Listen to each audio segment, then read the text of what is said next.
आदाब। Straight line में आप सभी लोगों का स्वागत है।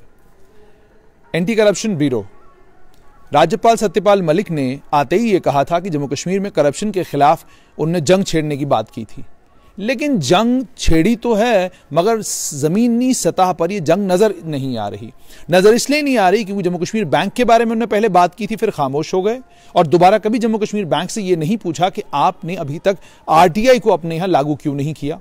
एंटी करप्शन की बात करूंगा तो जिन बड़े मगरमच्छों के खिलाफ ऑलरेडी केसेस हैं और केसेस एंटी करप्शन ब्यूरो के पास है, उनके खिलाफ भी कोई कार्रवाई नहीं हुई। और अफसोस तब होता है जब आईजीपी ट्रैफिक का आईजीपी बसंत रथ होता है, उसके बावजूद हालात रियासत के खराब ही रहते हैं। और जब एंटी करप्शन ब्यूरो को जावेद गिलानी जैसा इंटेग्रिटी वाला और ईमानदार और काबिल अफसर हेड करे, उसके बाद भी अगर ब्यूरो सिलेक्टिव टारगेटिंग करे, बड़े मगरमच्छों को छोड़ दे और छोटे छोटे मुलाजिमों को परेशान करना शुरू कर दे, तो मजबूर हो जाता है इंसान ये सवाल पूछने पर कि क्या रियासत में वाकई लोग करप्शन को लेकर सीरियस हैं। मेरे साथ हैं एडवोकेट शेख शकील, आइए बात करते हैं इनसे। शकील साहब, करप्शन के खिलाफ इस वबा के खिलाफ एक जंग शुरू हुई है। जंग में उम्मीद तो तवक्का तो ये थी कि बड़े मगरमच्छों का नाम आएगा, जिनमें से कुछ एक लोगों ने पीपुल्स डेमोक्रेटिक पार्टी छोड़कर नेशनल कॉन्फ्रेंस का दामन कल थामा है, क्योंकि शायद उनको ये लग रहा है कि अब ये पार्टी हुकूमत में आएगी, अगले 6 साल जो केसेस हैं उनको आगे और 6 साल निकालने हैं, तो 6 साल के चलिए इस पार्टी को ज्वाइन कर लेते हैं। तो आपसे समझना चाहूंगा, आप भी बहुत सारे केसेस जो हैं कोर्ट में हैं जिनमें आप जो है पेश होते हैं, तो क्या लग रहा है आपको कि एंटी करप्शन ब्यूरो वाकई सीरियस है करप्शन को लेकर? देखिए, टोटली नॉन सीरियस अप्रोच है जुनैद साहब। मैं सबसे पहले शुरू करूंगा, आपने जिस तरफ इशारा दिया बड़ा खूबसूरत।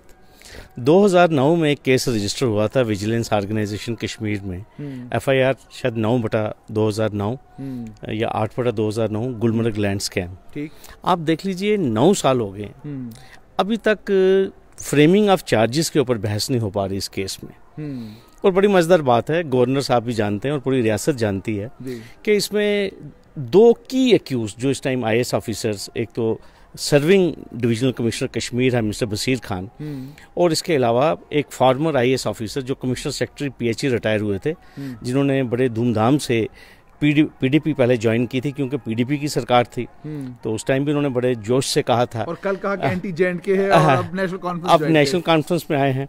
तो मुबारकबाद मैं पेश करता हूं उनको कि उन्होंने बड़ा अच्छा फैसला लिया और बड़े सही वक्त पे फैसला लिया, क्योंकि शायद उनको लगा कि अब अच्छे दिन जो है वो नेशनल कॉन्फ्रेंस के आ रहे हैं, तो बेहतर यही है कि अपने आप बीच बचाव कर लिया जाए तो अच्छी बात है।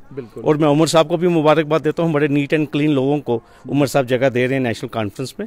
ऐसी कोई बात नहीं, सियासी पार्टियां ऐसे ही चलती हैं। लेकिन कहने की ये बात है जुनैद साहब, जम्मू कश्मीर में जो फाइट अगेंस्ट करप्शन है, it is restricted to children of lesser God, and particularly selective targeting होती है। मैं अक्सर बार बार कहता हूँ कि जो एंटी करप्शन ब्यूरो है, इसका हेडक्वार्टर सेक्रेटरेट में है या चीफ मिनिस्टर के ऑफिस में है या जीएडी में है। वहां से इशारा आता है कि एक पर्टिकुलर ऑफिसर है, उसको इंजेक्शन लगा दो, उसको बदनाम कर दो, उसका नाम रियासत की तमाम अखबारों में उछाल दो, मीडिया हाउसेज में उछाल दो, लेकिन जो बाकी लाडले बच्चे हैं उनको टच नहीं किया जाता। जब आप उनसे पूछते हैं कि ये जो बाकी 5 लाडले बच्चे हैं या बाकी लाडले 10 बच्चे हैं, कहते हैं probe is on, investigation is on. मैं आपको एक मिसाल देता हूं, अभी छोटी सी मिसाल, एफआईआर 1 of 2019, अभी इन्होंने परसों एक एफआईआर लगाई है मनरेगा की जो एंगेजमेंट्स थी, अपॉइंटमेंट्स थी, वो डिस्ट्रिक्ट राजौरी और पुंछ के ऊपर 300 से ज्यादा एंगेजमेंट्स जो हैं, 10 से ज्यादा केएस ऑफिसर्स ने की हुई हैं। लेकिन अगर आप एफआईआर को देखें, बड़ी खूबसूरती से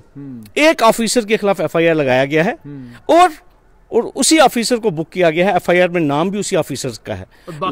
जो बाकी 9 ऑफिसर्स हैं उनका कोई जिक्र नहीं है, सिर्फ 2015 से कहते हैं 2018, लेकिन ये अपॉइंटमेंट्स जो हैं, the number goes up to more than 300, ठीक है, लेकिन बाकी किसी ऑफिसर का जिक्र नहीं है। इससे पहले विजिलेंस ने जम्मू में एक एफआईआर 8/2018, जिसमें ये इन्होंने परचेजेस की थी, जिसे कहते हैं ब्लैक बोर्ड्स, ये बहुत बड़ा स्कैम है जिसे कहते हैं, उसमें भी इन्होंने जम्मू खित्ते के सिर्फ 3 डिस्ट्रिक्ट्स जो थे वहीं के बीडीओज और एसीडीज को टारगेट किया। लेकिन जो बाकी 7 डिस्ट्रिक्ट्स थे, सिमिलर परचेजेस जो हैं ये FIR 8/2018 का मैं बार बार नाम लूंगा, तमाम बाकी जो जम्मू खिते के ACDs थे, BDOs थे या डायरेक्टर रूरल डेवलपमेंट थे, उन्होंने भी सिमिलर परचेजेस की हैं। लेकिन वहाँ पे जब इनसे हमने पूछा कि भाई साहब इन 7 डिस्ट्रिक्ट से आपने क्या किया, कहते हैं जॉइंट सरप्राइज चेक जो है वो अभी चल रहा है और ये तब तक चलेगा जब तक ये ऑफिसर्स जो हैं ये रिटायर नहीं हो जाएंगे, जब तक ये डिप्टी कमिश्नर नहीं बन जाएंगे, जब तक ये IAS में इनकी इंडक्शन नहीं हो जाएगी। तो ये मैं अपने और कैसे देखते हैं इसको आपकी? एक तरफ तो आपने एंटी करप्शन ब्यूरो में जावेद गिलानी को रखा है। जावेद गिलानी वो ऑफिसर हैं, शायद आप लोग बहुत कम जानते हैं, जो रियासत में अलग अलग इश्यूज़ पर बहुत खूबसूरत अलग अलग अखबारों में लिखते भी हैं। इंटेग्रिटी का मामला आए तो उनको बहुत बड़ी उनकी इंटेग्रिटी के ऊपर किसी किस्म का कोई सवाल नहीं उठता। तीसरी सबसे इंपॉर्टेंट चीज़ ये कि उनको बहुत ईमानदार और बड़ा बेहतरीन और बड़ा काबिल अफसर माना जाता है, और इससे पहले भी जो थे वो भी बेहतरीन और काबिल अफसर थे। और अगर हम स्टेट विजिलेंस कमीशन की बात करें तो कमीशन में भी रियासत का सबसे काबिल तरीन और सबसे ईमानदार अफसर है। उसके बावजूद जो केसेस ऑलरेडी वहां पर हैं उनमें कार्रवाई करने में दिक्कत कहां पे आ रही है? देखिए जुनैद साहब, मैं आपको पहले ये कहूँगा, मोर देन 70% केसेस जो हैं उनमें ऑलरेडी हाई कोर्ट में जो विजिलेंस के केसेस हैं उसमें स्टे है, और कोई एफर्ट जो है वो विजिलेंस ऑर्गेनाइजेशन की तरफ से नहीं हुई कि उन केसेस को जो है एक्सपेडाइट उनका निपटारा करवाया जाए। मैं आपको छोटी सी मिसाल दूंगा। देखिए 2009 का गुलमर्ग लैंड स्कैम, उसके बाद कोलगेट स्कैम, 2G स्पेक्ट्रम के केसेस में ट्रायल भी कंडक्ट हो गए, उनका निपटारा हो गया, कुछ IAS ऑफिसर्स बरी हो गए। मैं कहता हूं मुझे तरस भी आता है इन लोगों पे जो सियासी लोग गुलमर्ग लैंड स्कैम में या जो ब्यूरोक्रेट्स हैं। अगर तो ये इनोसेंट है, they must get the clean chit. इनको आपने लटका के क्यों रखा है? और आप ये देखिए हाई कोर्ट के डिवीजन बेंच ने 3 बार गुजारिश कर ली है ट्रायल जज को कि आप खुदाया चार्ज के ऊपर बहस सुनिए। लेकिन मैं आपको बता दूं कि आप ये देख लीजिए, एक तरफ से रियासत के नामवर वकील जो हैं वो गुलमर्ग लैंड स्कैम में मुलजमान के वकील हैं, और एक तरफ से एक मामूली सा बेचारा पब्लिक प्रोसिक्यूटर जो है। यहीं से स्टेट की और विजिलेंस की सीरियसनेस का पता चलता है कि अब विजिलेंस जो है, देखिए मैं आपको एक चीज़ कहूँगा कि विजिलेंस भी जो है ना, हवा जो है रियासत जम्मू कश्मीर की जो सियासी हवा है, ये भी उसको देख के चलती है। आप ये देखिए, जब भी जो हुकूमत पावर में होती है उसने अपने हिसाब से विजिलेंस हो गई या अकाउंटेबिलिटी हो गई या जितने भी ये वॉच डॉग्स हैं इनको अपने हिसाब से जो है वो किया है। मैं आपको एक छोटी सी मिसाल दूंगा। स्टेट अकाउंटेबिलिटी कमीशन आप देख लीजिए।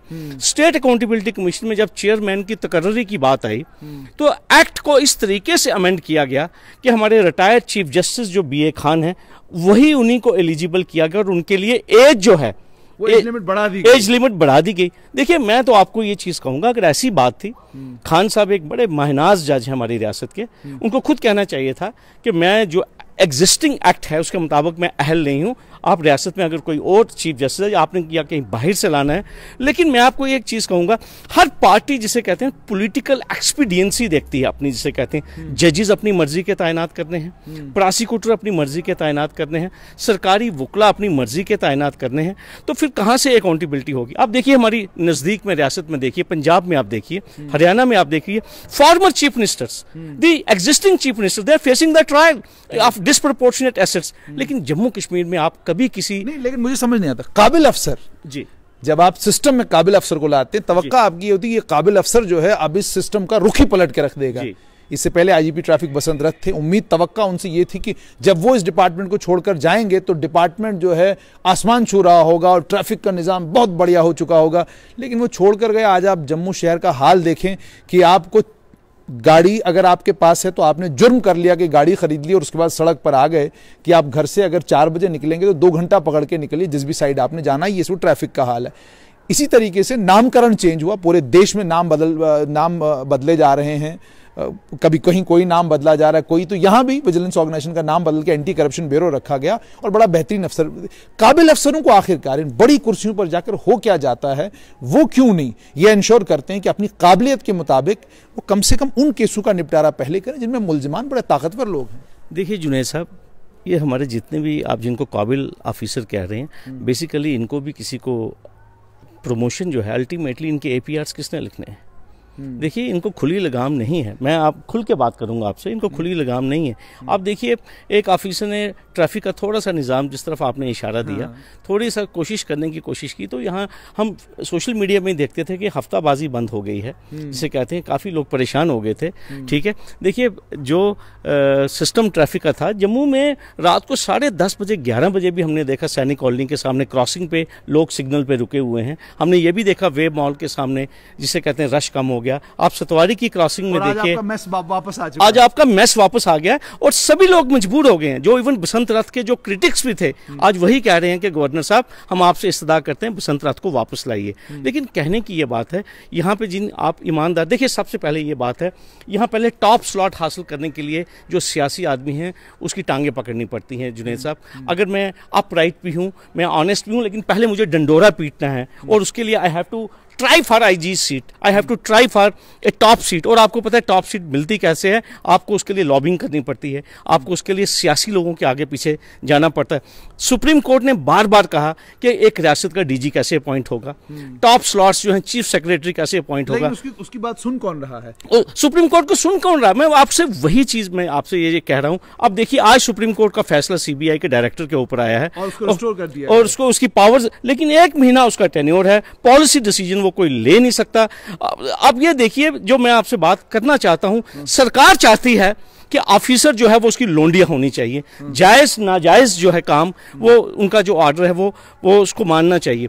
और सबसे बड़ी बात है डॉक्ट्रिन ऑफ कन्वीनियंस है। मैं आपको एक चीज कहूंगा, देखिए किसी भी ऑफिसर का एक ज़मीर है, उसको सामने नजर आ रहा है कि इस शख्स ने चोरी की है, इसने कानून की वायलेशन की है, लेकिन उसको कहा जाता है इसको टच नहीं करना। क्यों? क्योंकि ये हमारा सियासी, हमारा कुलीग है, हमारा साथी है, लेकिन आप उसको पकड़ो। तो कहने की ये बात है, इसलिए जिन ऑफिसर्स की तरफ आप जिक्र कर रहे हैं, इनको फ्री हैंड नहीं है, they don't have the free hand. Otherwise free hand होगा, सबको मालूम है कौन सा ऑफिसर करप्ट है यहाँ पे, एवरीबॉडी नोज। यानी आपको लगता है कि फिर एक्शन होगा? जी। तो ये थे हमारे साथ शुक्रिया शकील साहब। तो आपने साफ तौर पे सुना कि एंटी करप्शन ब्यूरो का नामकरण, स्टेट विजिलेंस ऑर्गेनाइजेशन का नामकरण कर दिया गया एंटी करप्शन ब्यूरो। तवक्का और उम्मीद ये थी कि अब वाकई वो कुछ रियासत जम्मू कश्मीर में होगा, वो सब कुछ नहीं हुआ। दूसरा आपको याद दिलाना चाहूंगा, मामूली सी बात जाते जाते आप तक पहुंचाना चाहूंगा कि एक महोदय थे केवल Krishna Sharma, x deputy chief minister के एडिशनल पीआरओ हुआ करते थे। उनके खिलाफ एक मामला बना और उस समय थोड़ी देर के लिए विजिलेंस डिपार्टमेंट में मुनीर खान आए और मुझे अच्छे से याद है कि उन्होंने कहा कि मैं हैरान हो गया कि ये विजिलेंस, स्टेट विजिलेंस ऑर्गेनाइजेशन की दफ्तर की लॉबी में ये कौन आदमी घूम रहा है जो बड़े मजे से घूम रहा है। तो कहते हैं मैंने बुला के उनको पूछा कि भाई साहब आप कौन हैं? तो उन्होंने कहा मेरा नाम केवल कृष्ण शर्मा है, मुझे एक्चुअली आप लोगों ने मेरी गाड़ियां सीज की हुई हैं, वो यहाँ विजिलेंस ऑर्गेनाइजेशन के दफ्तर में लगी हुई हैं, मैं रोज वो अपनी गाड़ियां देखने के लिए आता हूं कि ये गाड़ियां यहाँ क्या कर रही हैं। तो उसके बाद आपको याद होगा कि मुनीर खान ने अपने वक्त में फौरन उनको गिरफ्तार करवाया, ये भी एक हकीकत है। तो वो उससे पहले घूम कैसे रहे थे, गाड़ियां देखने रोज आते कैसे थे, ये भी कुछ सवाल है जिनके जवाब जो है जिस डिपार्टमें का नामकरण बदला है उस डिपार्टमेंट को सोचना होगा। अभी तक जो चालान है केवल कृष्ण शर्मा के खिलाफ बिल्कुल नहीं पेश हुआ है। वो आजकल अपने इलाके में बिल्कुल लीडरी कर रहे हैं and he is contemplating to contest elections. चलिए ये एडिशनल इन्फॉर्मेशन थी और मुझे उम्मीद है कि एंटी करप्शन ब्यूरो में जो हमारे डायरेक्टर हैं जावेद गिलानी, आपकी काबिलियत पर कोई शक नहीं, संदेह नहीं, लेकिन जब कोई बड़ा मगरमच्छ आपके हाथ में आएगा या पुराने किसी केस में कोई बड़ा काम आप करेंगे तो हम भी मजबूर हो जाएंगे ये कहने पर कि वाकई राज्यपाल सत्यपाल मलिक रियासत से करप्शन की वबा का खात्मा चाहते हैं। दीजिए स्ट्रेट लाइन से सैयद जुनैद हाशमी को इजाजत, फिर हाजिर होंगे और ऐसा ही कोई और मुद्दा लेकर। आदाब।